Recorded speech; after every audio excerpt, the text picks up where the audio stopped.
Hello everybody. Today I thought it would be fun to first start off with a little bit of a kind of a story time. I thought I would tell you guys a little bit about getting my tubes tied, which happened almost a week ago. I'm trying to remember. The holidays have my brain so blurred. Yes, it will be a week ago tomorrow. I'm just gonna push that back because I'm really close. For a little bit of perspective, I live in Canada. My initial referral was sent out in August of 2021. Then I got my tubes tied in January of 2024. In March of 2023, I got a phone call from the gynecologist at South Health to set up a consult for the surgery.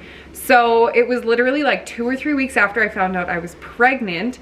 So at that point it had been a year and a half, I guess, since my referral was sent. So it was a long process before I even had the consult. I don't know how soon the surgery would have happened after the initial consult had I not been pregnant. She said, okay, so since you're pregnant, if you're delivering at South Health, I know OBs who will just tie your tubes upon delivery. That's what I was anticipating originally. Basically what happened was I went for a checkup, like just a regular old checkup for my pregnancy, and like a prenatal, that's what they're called, prenatal appointment. And I asked the OB that I met with that day about it, and she was not impressed with my question. She basically told me absolutely not. There are no OBs who will tie your tubes immediately after birth. That is a lie. Whoever told you that has no idea what's going on. So then I called the gynecologist and she was like, yeah, sorry, I was wrong. The OBs that used to do it are no longer there. She said, we'll just try to book you in for as soon as we can after delivery. Let's book another phone call for when you are expected to deliver around then. So November 2nd, she calls me and she says, great, you still want to do this? Let's get you in as soon as we can. We can try to do it around like the 6-week mark. That way your uterus has time to shrink down and whatever. So in my head, I was like hoping for the 6-week mark. I was like, I hope she calls and books it right then. But at that point, Mickey was already born. So the 6-week mark was not far away. I got a phone call, I want to say it was like December 23rd. And she said, hey, would you like to come in January 3rd and have your surgery that day? And I was like, oh my goodness, that seems like very short notice. But I wasn't gonna say no. The way she asked about it made it sound like that was the only day that she could book me in or I'd have to keep waiting. So I was like, yeah, absolutely, I'm gonna take it. My brain, holy smokes, the wind is so crazy. So that was kind of the timeline process. It was a lengthy process. So January 3rd rolls around. Surgery was at 10 to 10.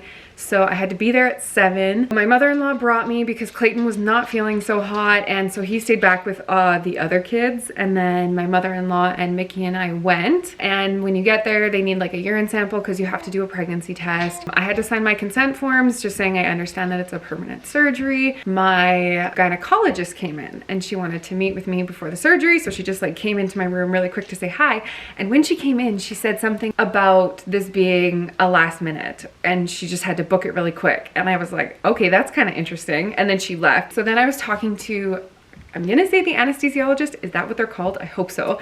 And I kind of mentioned something about how she said that this surgery was booked last minute. And he said, yeah, this is an ENT OR. We don't usually have gyno in here. This is really rare. After the surgery, on the way out, she came to see me like right after just to make sure I was feeling okay. And she said, yeah, we were really lucky. This OR opened up. So I basically said, I want it. I think I have a patient who would appreciate if we could get her in that day. So if I had turned that down, I have no idea how much longer I would have been waiting for the surgery. I previously know from family experience having surgery at this time of year, there are a lot of cancellations over the holidays. So if you're on a wait list, you're more likely to get in around the holidays. Let's talk about the surgery. So you get there, they poke you just because they have to put an IV in. You do get put under for the surgery, at least here. When I went in for the surgery, my mother-in-law left. She like ran some errands. Her and Mickey went for a walk, whatever the heck they did. Well, I woke up. They eventually bring me back to my room. So again, this was the same as labor and delivery at South Health. The room that I was in before I had surgery, like whatever. That was the same room that I returned to. It was a private room.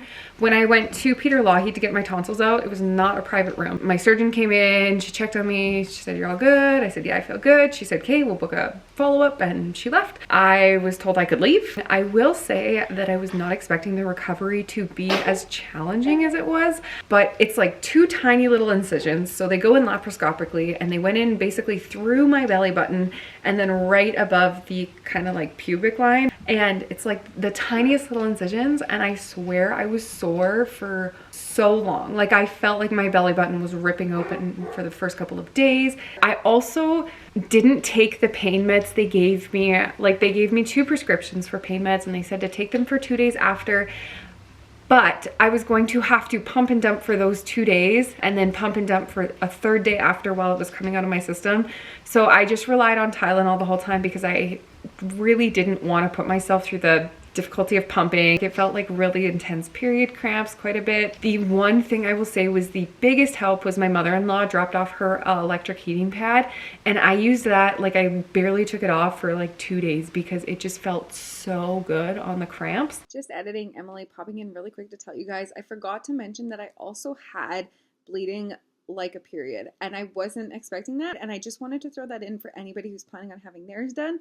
Bring some supplies just in case you're bleeding when you leave. Like just bring like a pad or something. Yeah, I forgot to mention that. I pretty much stayed on the couch for 2 days because I was just kind of incapacitated. I'm feeling really good now. I feel pretty much 100%. That was pretty much the whole thing. It was relatively easy, and I'm really lucky to live in a place where it's covered. And now we are going to skip to a clip where I am shopping this evening in a few hours. I am at the recycle depot. I decided to get recycle done because this weekend it is supposed to be slightly chilly. Let me find my cellular device so I can give you a number. Right now it's -20, feels like -30. I don't think it feels like -30. Saturday, -39 is the low. Temperatures even out at -40 Celsius Fahrenheit, like those are the same. Yeah, it's gonna be a little chilly. So I wanted to get all my recycle done now, but I just got here and all the bins are gone. I don't know what happened. There's no bin, like it's only the cardboard bin. I still have to do just like a little more shopping today because if I spend too much time inside, I'm gonna get a little depresso. Okay, I just got to Dollarama. Dollarama has like so many organizational options for cheap. I have a big shelf in my house that I'm organizing, so I just need some containers for it, and I just want to take my time today, you know, gander through the store, see what I can find. Anyways, I have my list that I need here. I got mostly everything I needed for Will's party last night, but I want to look for some storage solutions and stuff here. I low-key freaking love Alberta winters. My toes are getting cold in my winter boots. I got way more than I anticipated. Probably shouldn't have. I need a paper cutter really bad. You know, you slide the thing. I'm back home. Okay, I am averting my previous plan for today, which was to work on William's Minecraft birthday. I've decided I'm going to do that tomorrow because I bought all this organization stuff. This is where we're at with this. So at Christmas time, every time the kids said, "Where should I put this?" I said, "Go put it on the shelf." So it's really messy right now. So I want to pull everything off of it, reorganize it. Another thing I'm working on, since this video has kind of transitioned to organization, is Lego. I'm gonna be turning this Lego table into a Lego table because it's not yet the table that the Lego is on. I'm turning into a Lego table. We got a new table for our living room. They wanted their drum kit in here so that they can play piano and sing and do drums. It's kind of squishy. This couch is huge, like too big for the space, but it's what we have. So I'm just trying to work with it. I don't know. What do you guys think? Don't tell me. I don't want to know. So anyways, what I'm doing is I'm literally going through and sorting the Lego sets to the best of my abilities. This is Alora's bin. So I'm trying to organize their sets. So you can see this is one that I did the other night. So I've just been like taking it apart, putting the pieces in here, and then inside each one, right in the front cover of the instructions, I have a sticky note with all of the pieces that aren't actually in here yet, so that as I go I can find them, because obviously the sets are like not together. See, there's one of the sticky notes. I got bins specifically for what I had in mind for what I would need them for. Definitely gonna need more. Every bin here I got from Dollarama. The most expensive one was this big one for $5. Okay, let's get started. And of course I didn't measure anything, so you can't stack two. They had more colors of these in the back, she said. I said, well, I only need 4, so I'll just take the 4 colors that are here, and I will bug you for the ones in the back if I find I need more. These I got for pencil crayons, markers, and crayons. I knew this was gonna happen with the crayons. I'll come up with a game plan. I love how this closes. Okay, markers. This container sucks for pencil marks. Okay, there we go. Look at how easy that was. This big bad boy I got for Alora's. She has this for some beads. She has all this. We have this one here. She actually has more of these downstairs. She also has this, which hasn't been opened. I'm just gonna put it with like the not open kits for now. So this is all that's in here for now, but trust me, it's gonna fill up quick. These are 4 things I have downstairs. Okay, I already spilled a bunch of beads in it. Perfect, they're contained to the jewelry thing. So the other one of these that I found, this is her bedazzling kit. The glue for the bedazzling, charm bracelet stuff. This is more beads, more beads. There we go. All her beads and stuff. Now, the other stuff I brought up. So I put for now just like all the glue and stuff. I have like the hot glue, what are those called? The glue for the hot glue gun. Oh, and the other thing is, so the bottom of these have little Lego things, you know? And then they just fit snugly.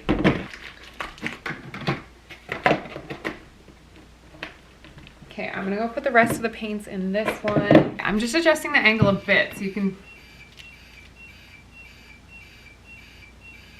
Tamagotchi. I found more beads. I have this tin can, which is, I put aside because Alora likes to decorate them for like pencil holders and stuff. I thought it would be good to just put all of the paintbrushes in. Hey buddy, what are you doing? Did you have a good nap? Oh, hi. That's a beautiful smile. What am I doing? Wasting my time when I could be hanging out with you. Let me just finish this.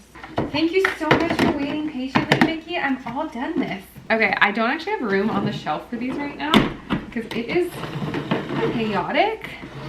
But there they are. Okay, I think we are gonna call that good enough for today. I ended up moving this top shelf up because I'm going to put those somewhere else eventually. I just don't know where yet. And then I need to get some bookends so that I can stand the movies upright. The reason I moved that shelf up is because then I can put the jewelry together like that because it didn't fit on the shelf before. And then I can also actually get 2 more of those to organize that stuff on that level. I put like the drawing stuff down here, and I put the games and everything down there. Not totally done, but I'm gonna call it for today. I feel like I've done quite a bit today. I like cooked a meal, I ran errands, I organized that, I made food for this guy and kept him alive. Applaud me. So I think I'm gonna call it. So yeah, that's the story of getting my tubes tied. If you guys have any questions, leave them in the comments. I will answer them for sure. And I will be back. He's not having a good time.